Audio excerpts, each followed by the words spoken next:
Hello, YouTube. Um,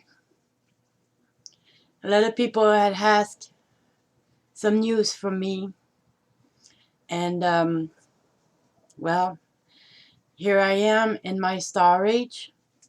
I managed to plug my computer in the socket of the light, and here, let me show you. I'm truly in the storage. I'm not faking it. Okay.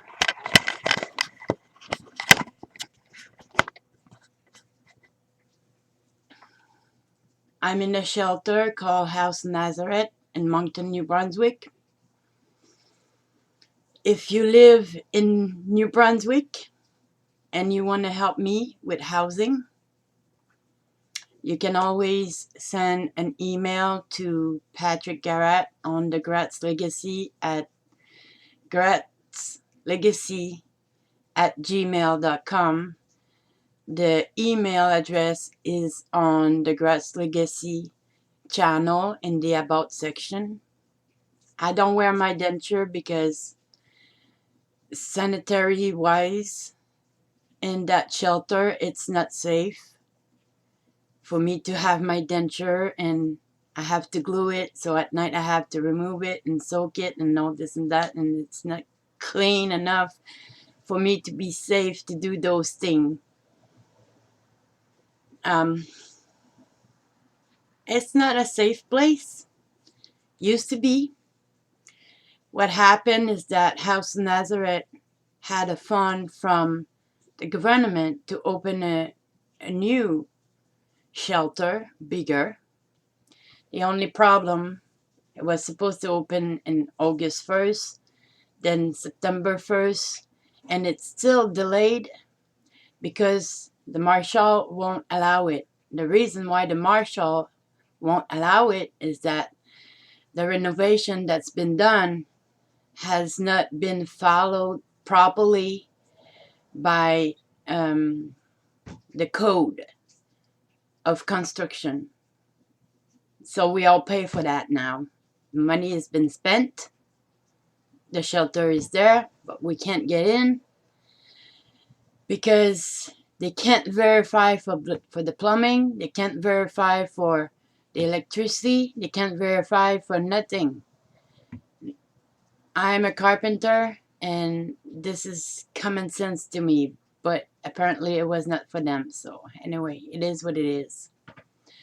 When the shelter had received the fund, they said, okay, to only one condition is that you open your door to everyone.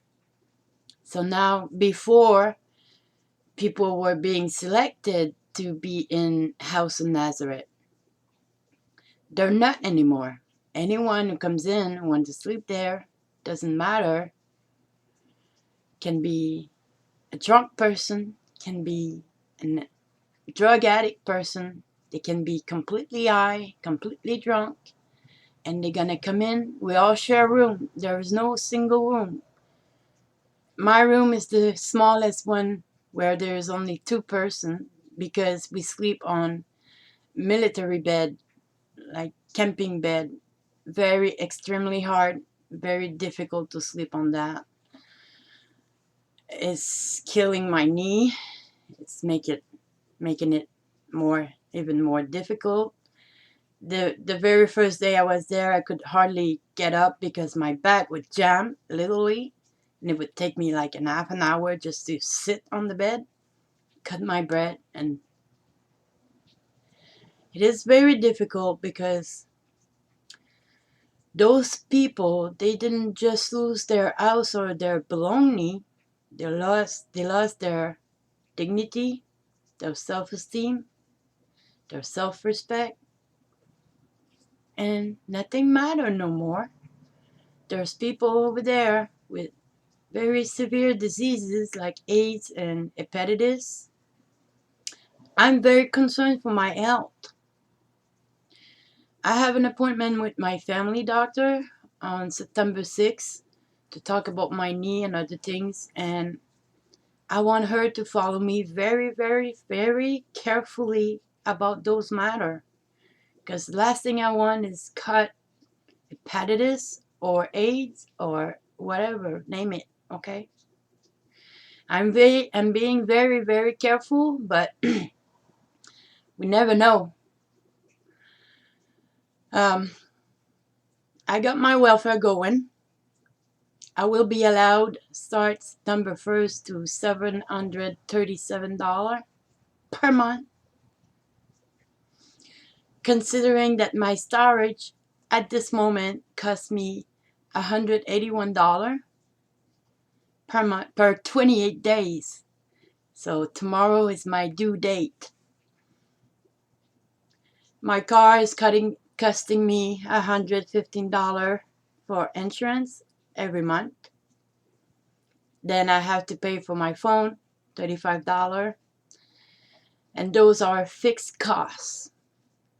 Now I'm not talking about gas or food or anything like that. There's a soup kitchen available for me. Some places are better than others.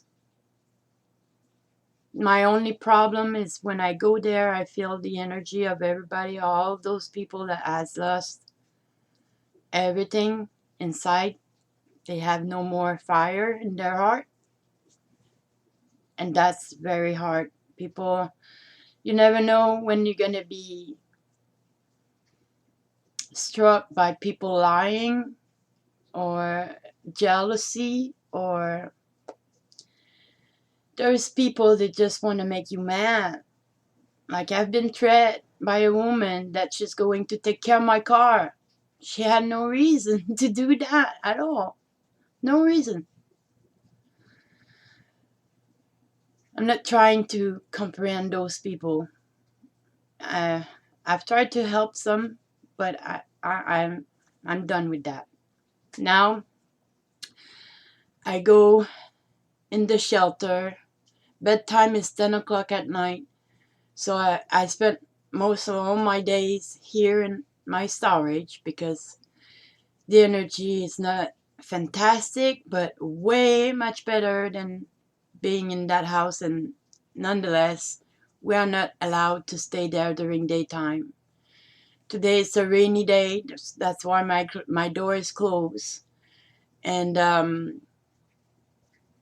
probably those people are still in the shelter. They allow people to stay when it's raining, or when the heat is over, when it's too hot outside. So they allow people to stay in. But normally we need to be out from 9 to 4. So even if they allow us to stay there, I don't want to be around those people anyway. The smell is freaking bad. Even though we have access to a shower every day, they provide us with towels, soap, shampoo, everything we need, deodorant. There's people that they just don't care anymore how they smell.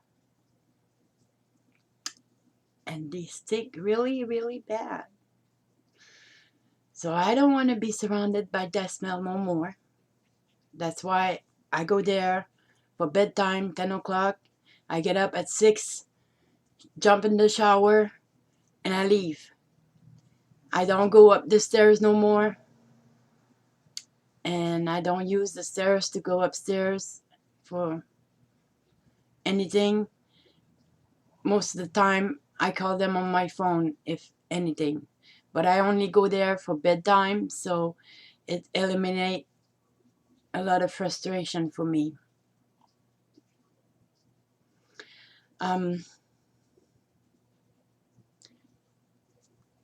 I don't know what's gonna happen with me.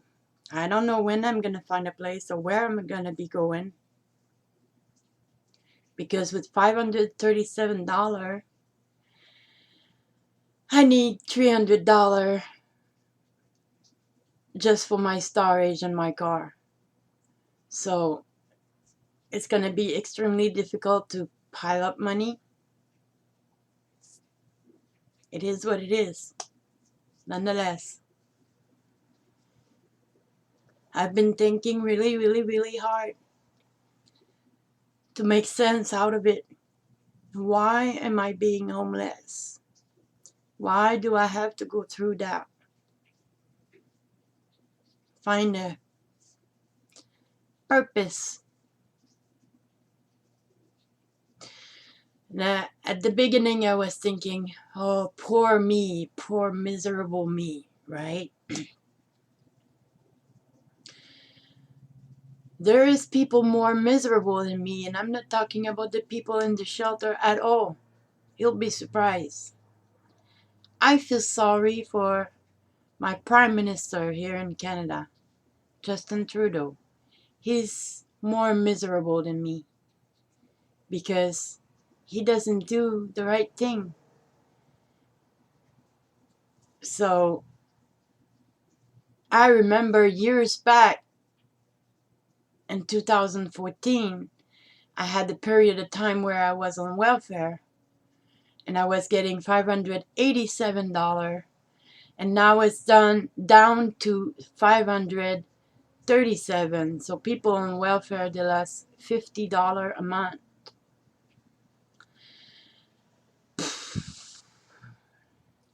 So I'm thinking, if I must work on myself, if I want to be the change I want to see, like Lake Project would say, I must work on myself. I must be the change I want to see. So what am I thinking of? If I keep on being upset and mad and angry at Mr. Justin Trudeau, all that I send him is negative, lower frequency. Now, I'm not asking you to forgive or forget. I'm asking you to think about what I'm going to be saying right now.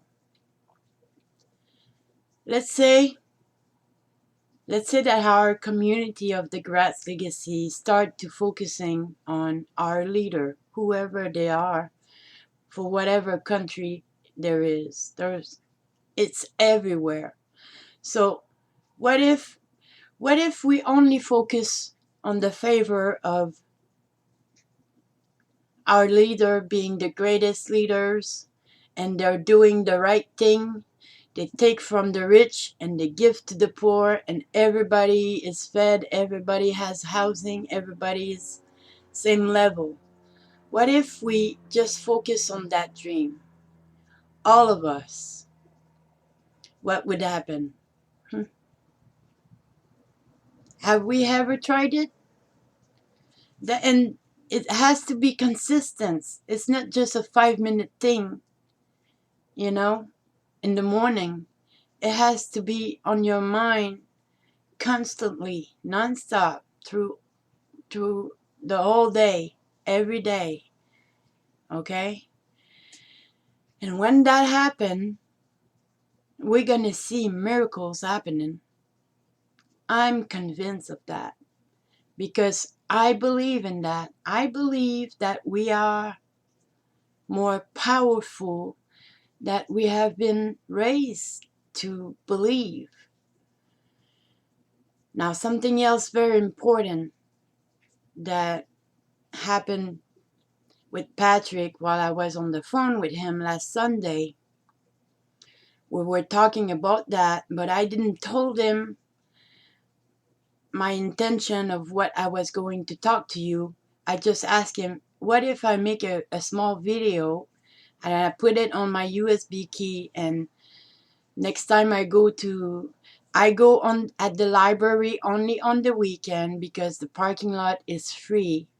And if I would go at any other time, it's $5 an hour, and I won't spend that money on that. I'm sorry. So I only go to the library on the weekend. So I said to Patrick, what if I make a small video and I give it to you and you post it on YouTube on the Gratz Legacy for me? He said, well, absolutely, I'll do that. So here I am. That's what I'm doing. And we were talking about that. And all of a sudden, I have some thoughts out of the blue. The thoughts I had was about EMCO, the plasma discharge that Earth Frequency has taught to us about, and that it was a very important substance, and that we would be warned when when she is going to use it. So right after that, my storage is right next to the airport in Moncton, and I hear plane all day long, different kind of plane, all kinds of plane, and I have good ear. And I start hearing something that was not a plane. It sounded like a rocket, like you would hear the fire under the rocket in the movie. The sound was very, very similar, and it was due east. The noise was coming from east, and it was extremely loud. The very first one I've heard, it was very, very loud. So I'm like, what the heck is that? And my phone, Patrick doesn't hear those planes that comes very low in the air here over my head. He doesn't hear those planes. But then I stopped talking because of those planes, because the noise is too loud. I can hardly hear myself. So I'm like, do you hear that? And I was thinking about in my phone.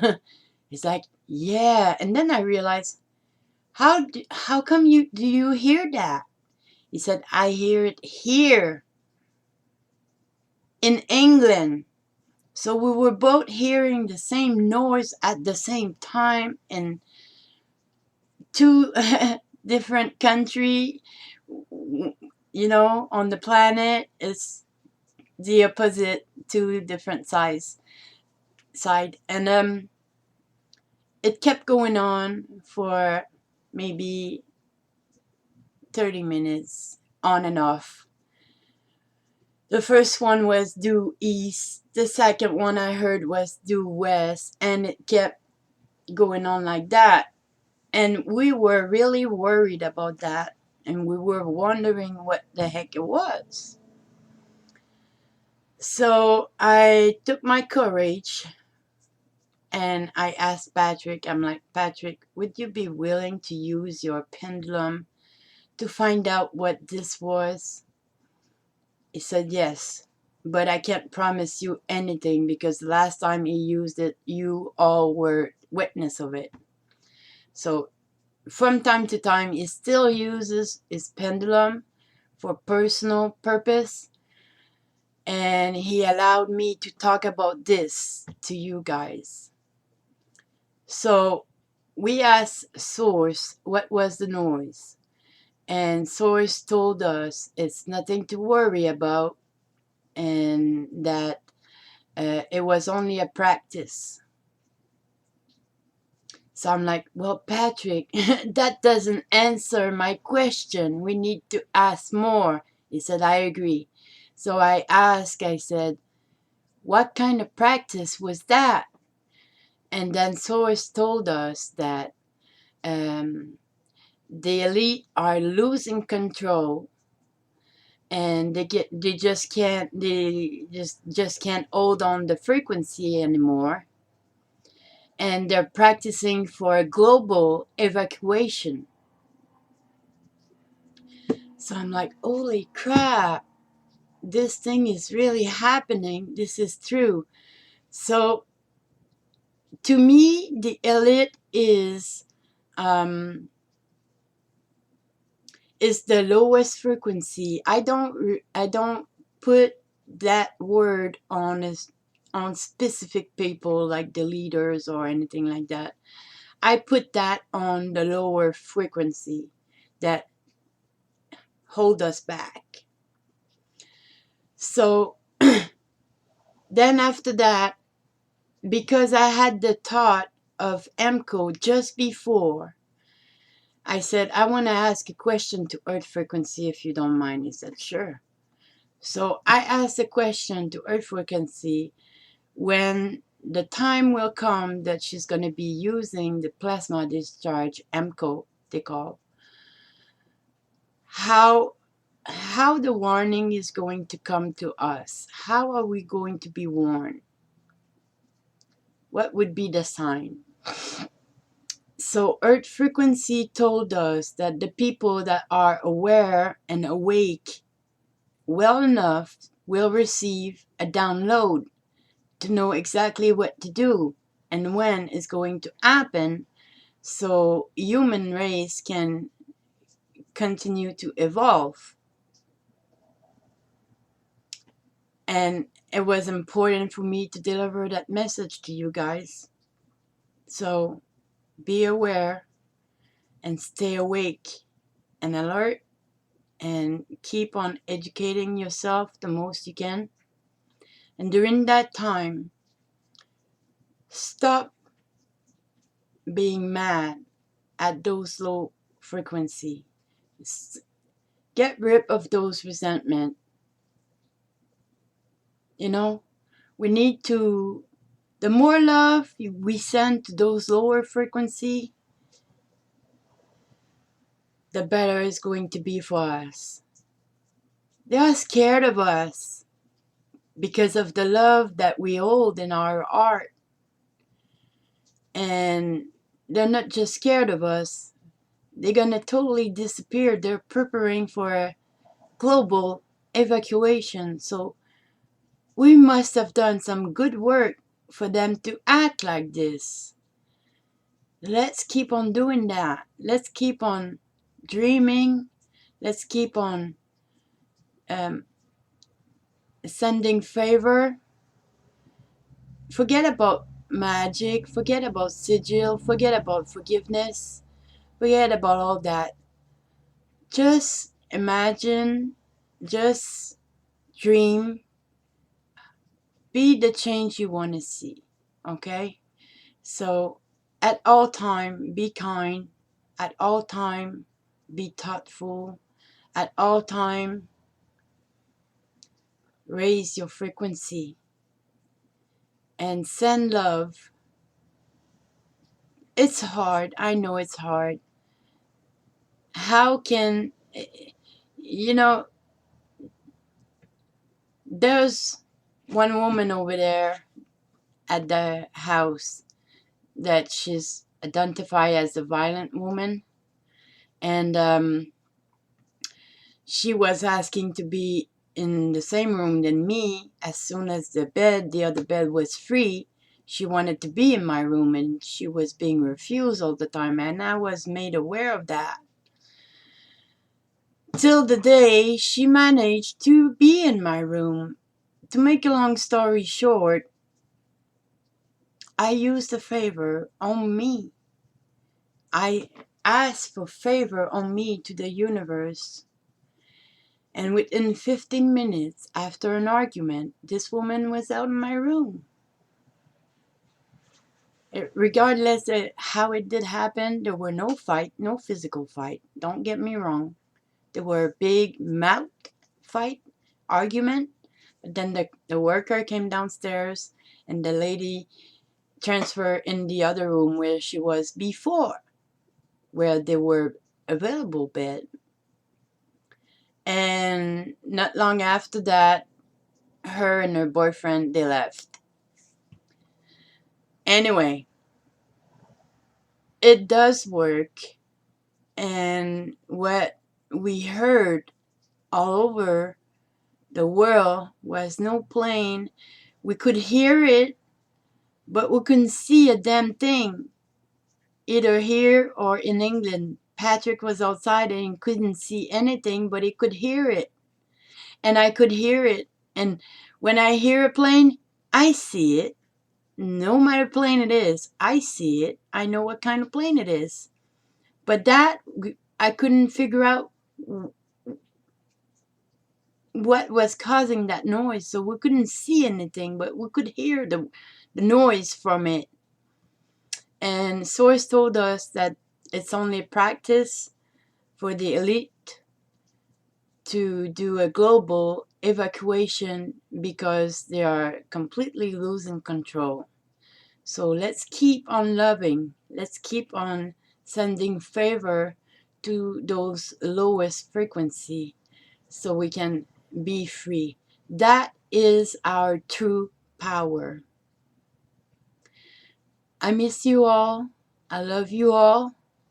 I hang in there. I do my best. I do not know my future. I do not know where I'm going to end up or when or how. My brain can't see it happen, but my heart tell me believe. Believe you'll be safe. Believe it will happen. And I have to believe in it. I have to hang on to that dream that I will be self-sufficient and I will find myself a decent place to live on my own, and that I won't be so much at risk that I am right now. So let's believe. And I'm not asking you guys to send me favor. I'm asking you guys to send favor to all those lower frequency that harm us. So let's do that all together and let's see the miracle happen. As soon as I'll be back on my feet, I'll be back on YouTube, and it's like I was never gone. It's going to be like I was never gone. Meanwhile, before I say goodbye, I want to thank few people. First people I want to say thank you is Wayne R. Stenger for what he's doing on his channel. Because of him, I've met Patrick Garrett. Patrick, thank you for being there for me. Thank you for listening to me. Thank you for cheering me up. Thank you for asking for a volunteer. Thank you for choosing me. I shall never forget, you're my best friend. Also, because of Wayne, I've met Ruth, that I had the privilege to talk to last Saturday. It was just so amazing. I miss you a great deal, Ruth. I love you. You're my soul sister. And I can't wait to talk to you again. In 2 weeks. We plan on 2 weeks. I don't have the date right straight up my head. Tina. Thank you, Tina, for being aware of the things that's happening on YouTube. Letting me know that people wants to know about me and ask about me in the chat room, and that people haven't forgot about me. That touches my heart really deep.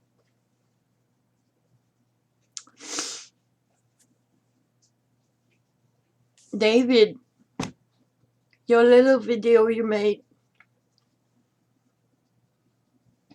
was extremely touching for me. And I asked Patrick to write a comment on my behalf under your video. You're doing a great job, and all I can say is thank you. Thank you for the love you are showing to me and Patrick and everybody on YouTube. Keep going. You're doing a great job. Your video was just amazing. I loved it. I love you all, and I will be back soon. So you all take care. Let's keep on loving those lower frequencies so we can free ourselves. Just keep on dreaming of the elite doing the right thing. It's either they will do it or they will evacuate. Let's keep on dreaming. Thank you all for listening, and I'll try to be back in touch with you as soon as I can. Bye bye.